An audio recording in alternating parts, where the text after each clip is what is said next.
Let's look at carbocation rearrangements. Carbocation rearrangements can be a very fast process, and it can be very important when we're looking at a reaction to explain what's happening. So let's say we start off with 2-iodo-3-methylbutane. I've drawn the structure here. And I've emphasized that there's a hydrogen on that carbon. Now, when we substitute this with water, you may notice that instead of locating the newly formed alcohol where the leaving group, the iodine, was, at that location, we have instead substituted at a location that didn't have the leaving group, right here. And we end up with the alcohol on the second carbon rather than on this second carbon. I guess in both cases, because of the priority of the groups, it's on the second carbon. But this is the one that's substituted. So what's actually happening here? Well, let's draw this mechanism. Now, the first thing that happens is this is an SN1 mechanism. So at the beginning, we're going to have the leaving group leave, and we'll form a carbocation, which is kind of important if we're going to have a carbocation rearrangement.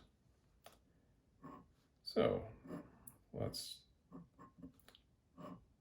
draw that right here, and now we have a plus charge on that carbon.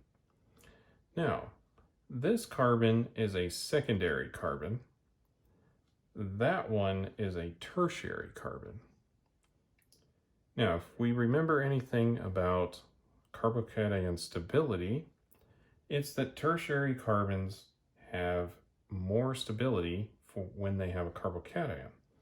So we could have a little carbocation rearrangement, 1,2 hydride shift.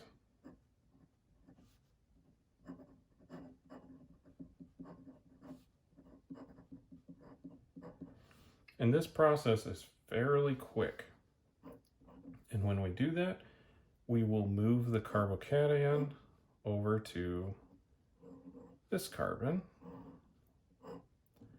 And our hydrogen, I'll just draw it in just so that we can see, yes, the hydrogen moved over, is over here. So now we have a more stable carbocation.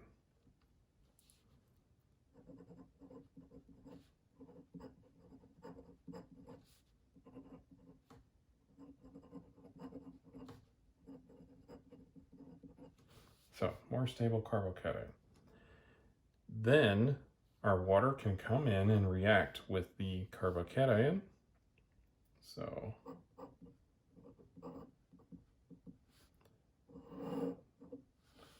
have that coordination step, which will form this intermediate. Let's see here. Got to draw the hydrogens in so that we can steal one off in this next step. Now we'll have another solvent-mediated proton transfer or proton removal. We're going to use our best base that we've got in here, which is water.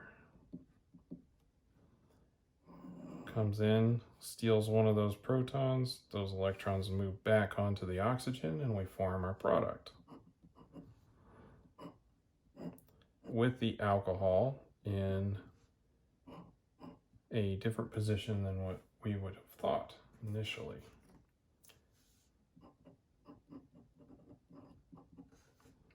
So this is one of the ways and reasons why carbocation rearrangements may occur.